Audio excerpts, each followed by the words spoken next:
It's official. Kiyoka Kudo invites Miyo Saimori on a date. Yes, the Grim Reaper of arranged marriages is taking our girl into the city. And Miyo? She's panicking like she just got asked to prom by Batman. But Kiyoka's like, "Let the chores burn, girl, we're going outside." So Yuri, the household's real MVP, preps Miyo for her first date like she's Cinderella. Minus the mice, plus 400 years of generational trauma. Miyo's dressed, ready, nervous. Kiyoka?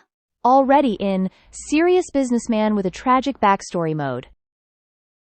First stop? His workplace, because nothing says romance like swinging by the office on your day off. Well, they had to park the car, and here comes Yoshito, Kiyoka's work bro, with the energy of that one friend who ruins all double dates. He immediately starts acting nosy, so Kiyoka shoos him off like a mosquito, respectfully of course, with murder in his eyes. Is Kiyoka jealous? Then, on to the real date. Shopping. But hold up, Kiyoka stops mid-suit mode to remind Miyo, "You're not a burden, act normal," which is basically his way of saying, "I like you," in emotionally repressed Morse code. Meanwhile, back at the Saimori mansion, Minoru Tatsuishi is in a shady meeting with Shinichi Saimori. He wants Miyo. Shinichi's like, "I already gave her to the Kudus," and Minoru's like, "Yeah, and her mom's an Usuba, that family's psychic royalty. Her kids could be Jedi." Shinichi says, "She has no powers. He will throw her out eventually once he knows, and then you can pick her up off the streets. We've already disowned and abandoned her. Frankly, don't care if she lives or dies." What in the... Yes, he said that. Out loud. This man has the empathy of a tax audit. Minoru storms off with evil dad energy. And Kaya? She overhears the whole thing. Is she concerned? Of course not. She's mad they're talking about Miyo again. While Kuji, the human puppy, tries to ask her out, even though his heart is still somewhere between pining for Miyo and therapy is expensive. Back to our walking trauma bond. Lovebirds. Kiyoka and Miyo visit Suzushima's kimono shop. The owner, Kaiko, clocks the situation immediately.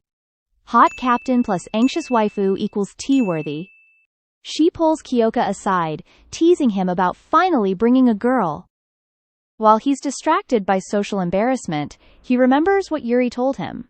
Miyo's been mending her own clothes? She wears torn old rags, undeserving of a daughter of the wealthy Saimori family. So what happened? Why? Then he sees a pink fabric that practically screams, "Main character energy," and orders a custom kimono for Miyo. Kaiko hands him the items, including a mystery box, and gives him some straight-up romantic advice. Don't let her go. Next stop? It's a sweets shop. Kiyoka leans in and says, "Can I see you smile? This man out here doing the Kimi ni Todoke speedrun?" He gently reminds her, "We're supposed to get married, remember? So, you can speak freely." But Miyo's still scared. She knows he doesn't know the truth, that she has no powers. But she hopes this tiny piece of happiness lasts a little longer. Just a little. They return home. Miyo's bathing when Kiyoka leaves something outside her door. She opens it. It's a comb! Flashback to Yuri dropping the marriage lore. A comb is basically a low-key proposal in old Japan. Miyo rushes to him like it's a shoujo climax, but Kiyoka hits her with the, "It's not like, I like you or anything," classic, and says, "It doesn't mean anything, I just thought you'd like it." Miyo's heart is doing backflips. She thanks him and promises to treasure it. But hey, it wouldn't be my happy marriage without trauma chasing you home like a horror movie. At the station, an investigator hands Kiyoka a report on Miyo's family. What's in the file? Only everything. Turns out, the Saimoris were emotionally bankrupt landlords of despair. They arranged for Shinichi to marry Miyo's mom, Sumi Usuba, just to boost the bloodline, forced him to dump his actual lover, Kanoko. But we don't know how things unfolded for Miyo's mom. We do know that Kanoko entered the Saimori family, and Miyo became her stepdaughter. Sorry, unpaid maid. Then came Kaya, with her spirit sight and a superiority complex. Miyo? got treated like she was a moldy sock with abandonment issues. And then, shocking plot twist. Sumi Usuba is directly from the Usuba family. The Usubas, the secretive, legendary psychic clan who can mess with minds and vanish from society like anime dads. No one knows how Sumi got into the Saimori house. No one knows what went down. But Kiyoka?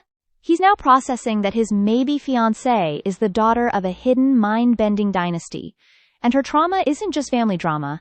It's got layers, like ogre-level layers. And just when you think he might go home to scream into a pillow, he senses something. Familiars, magical spies, lurking in the shadows. And Captain Kudo? He doesn't flinch. He snaps into action, ignites his fire powers, and boom! Barbecues them like they're cursed marshmallows.